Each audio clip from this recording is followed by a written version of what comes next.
Guys, di akhir video nanti coba kasih tahu gua deh, apakah flagship Vivo ini udah sejajar atau malah lebih di atas Apple. Karena nggak cuma kameranya yang ciho ya, tapi performance dan desainnya ini bikin Apple dan brand lain patut ketar-ketir. Yuk gue jelasin kenapa. Tapi sebelumnya kita unboxing dulu dengan boxnya yang ada motif bulat gede di tengah ya, dengan tulisan X90 Pro Plus Zeiss. Udah disediain tarikannya juga buat buka plastik luarnya nih, mantap. Boxnya lembut banget dengan tulisan emas mendem gitu, premium banget sih ini. Terus pas dibuka ada HP-nya itu sendiri, di dalamnya ada chargeran 80 watt dengan port Type-C. Habis itu ada kertas yang nggak pernah dibaca, terus ini dia case mewah yang bakal gue bahas lebih lanjut di belakang. Lanjut ada SIM ejector, terus kabel chargeran Type-C ke Type-C. Dan sempet kaget dong gua, bumpnya tebel banget. Sampai bungkus plastik HP-nya aja cukup unik nih, ada bagian buat tutupin kamera modulnya sendiri. Pastinya langsung disambut sama Origin OS 3 berbasis Android 13 ya. Dan kenapa OS ini? Karena punya gue ini yang China version. Untuk global versionnya harusnya bakal dapat Vantage OS sih nantinya.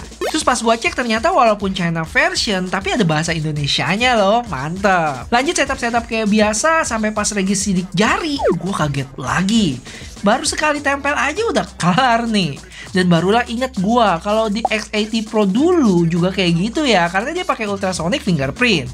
Tapi sekarang ini udah generasi kedua. Nanti kita bahas ini lebih lanjut di belakang. Pas kelar regis, gue cek storage-nya udah kemakan 30 gigaan ya dari total 256. Habis itu langsung diminta update software juga sekitar 400 megaan. Impresi gue tentang HP ini elegan dan premiumnya sih dapet ya, apalagi dengan material vegan leathernya itu. Cuma ya emang kamera modulnya sih nggak nyantai, tebel banget. Tapi secara lingkar diameter kalau dibanding sama Xiaomi 12S Ultra masih kalah gede. Terus posisi kamera modulnya agak ke pinggir dikit ya. Tapi walaupun gitu kalau ditidurin nggak terlalu goyang juga sih, kecuali kalau emang kita tekan di pinggir sini. Lanjut ke bagian depan, dia punya layar 6,78 inch yang ada lengkungan di sisinya. Terus punya kamera selfie di tengah yang udah ada screen protector bawaan. Untuk bezel cukup tipis ya, kebantu juga gara-gara lengkungannya itu. Di sebelah kanan HP ini ada volume dan power button, di sebelah kiri kosong, di atas ada tulisan profesional fotografi, mic, dan masih ada AR blaster Terakhir di bawah cukup rame nih, ada speaker, port Type-C, mic, dan dual SIM slot yang nggak bisa tambah memori. HP ini tebelnya cukup kelihatan ya, tapi sebenarnya dari feel pegang masih mendingan, karena ketolong sisi depan sama belakangnya yang ada lengkungan. Untuk berat juga di atas rata-rata sih, 221 gram dengan tebal 9,7 mili.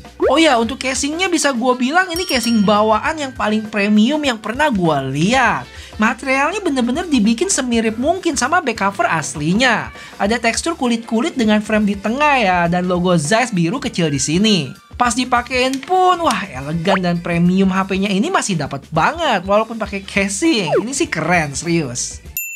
Lanjut kita ke spesifikasinya, mulai dari layarnya punya ukuran 6,78 inch I6 AMOLED dengan teknologi terbaru LTPO 4.0 loh, resolusinya 2K. Untuk tingkat kecerahan maksimal juga cukup tinggi di 1800 nits. Terus performance pakai chipset terbaru dari Qualcomm Snapdragon 8 Gen 2 dengan pabrikan 4 nanometer, LPDDR5X dan UFS 4.0. Ketambahan juga chipset bikinan Vivo yaitu V2 yang lebih ke AI dan image signal processing. Dan kalian tahu saat gua tes Antutunya dapat skor di 1.280.000-an. Habis itu ini dia Geekbench dan 3D Max Wildcraft Extreme Stress Test. Skor dan stabilisasinya sih nyeremin ya. Dari sisi baterai dia punya kapasitas 4700 mAh yang support 80 watt charging. Diklaim ke 100% itu dalam 33 menit aja ya. Terus udah support wireless charging dan reverse wireless charging juga. Nah, untuk kamera, Vivo X90 Pro Plus ini nggak tanggung-tanggung. Total kasih 5 lensa nggak mau kalah sama Samsung nih kayaknya. Kelima-limanya bukan gimmick juga ya. Ada 50 megapiksel lensa utama dengan sensor 1 inch IMX989. Terus 50 megapiksel lensa portrait IMX758 dan 64 megapiksel telefoto bisa zoom sampai 100 kali digital ya.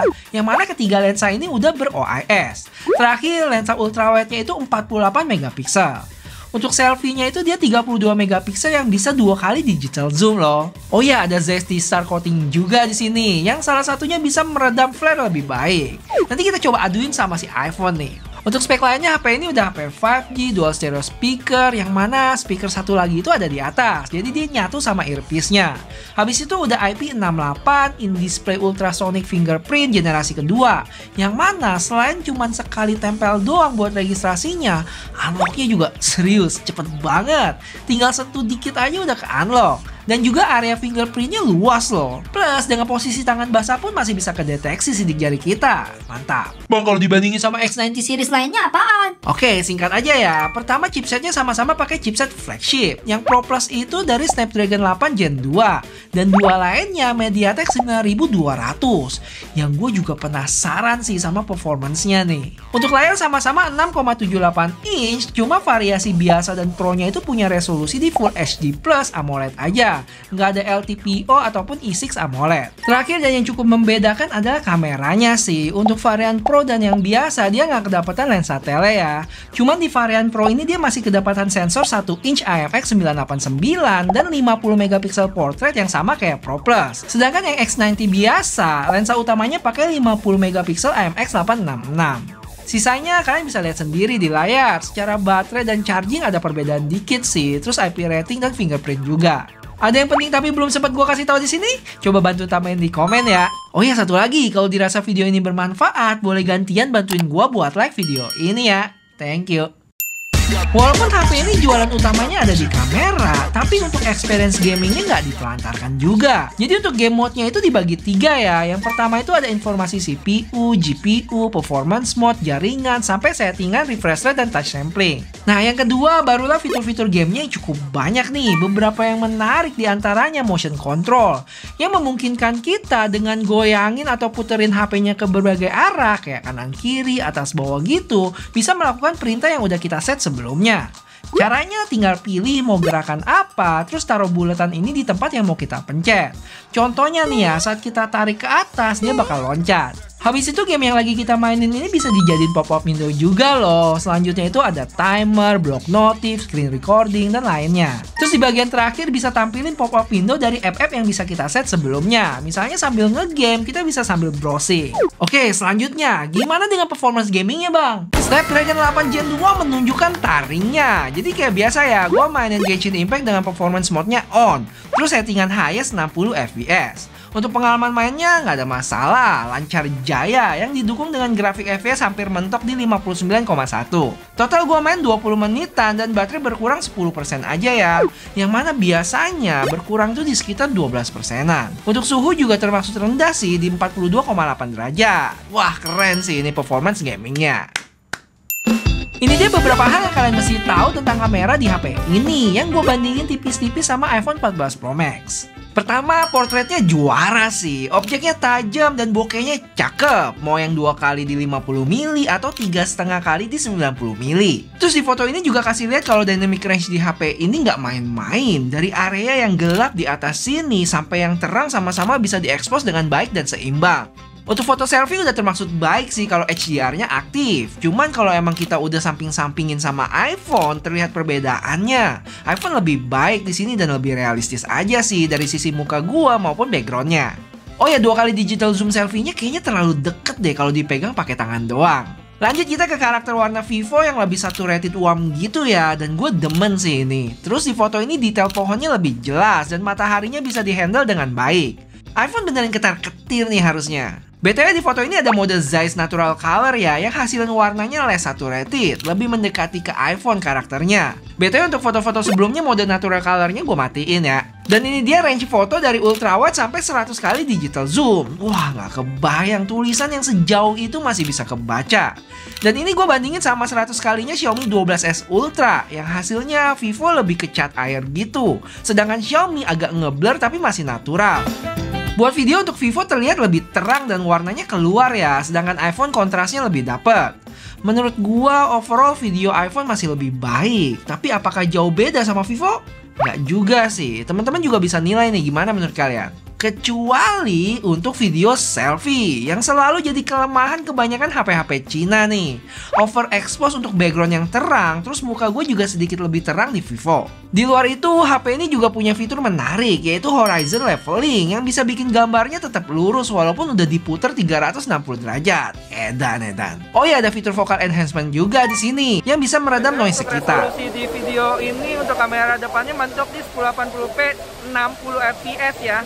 Untuk resolusi kamera belakang videonya itu mentok di 4K 60 fps ya, dan 8K 30 fps. Sekarang gue coba matiin lagi. Ya, gimana guys? Harusnya suara sekitar jadi lebih kedengaran lagi ya. Nah, sekarang kita ke low light, yang fotonya terlihat lebih terang di Vivo ya. Terus dalam menghandle cahayanya juga lebih baik, sehingga detailnya lebih dapat dibanding iPhone. Cuma lagi-lagi hal ini nggak berlaku buat kamera selfie. Untuk video di Vivo gue berasa agak putus-putus dikit ya saat puter gitu. Terus dalam menghandle cahaya sama aja ya untuk kedua HP ini, kecuali saat menghandle flare. Wah, udah tau lah ya siapa pemenangnya. Habis itu kita bisa langsung pindah lensa ke ultrawide, yang mana kualitasnya cukup turun jauh di Vivo. Lebih gelap dan dari sisi warna nggak terlalu keluar dibanding lensa utamanya. Terakhir buat video selfie low light, muka gue lebih putih dikit di Vivo. Dan dalam menghandle cahaya kebalikan sama fotonya nih, di video iPhone lebih baik. Buat yang nggak tahu, ini jam hampir jam 3, 15 menit lagi. HP ini punya dua warna ya, ada merah dan hitam. Keduanya sama-sama punya material vegan leather di belakang. Untuk variannya juga cuma ada dua ya, 12 plus 256 sama 12 plus 512.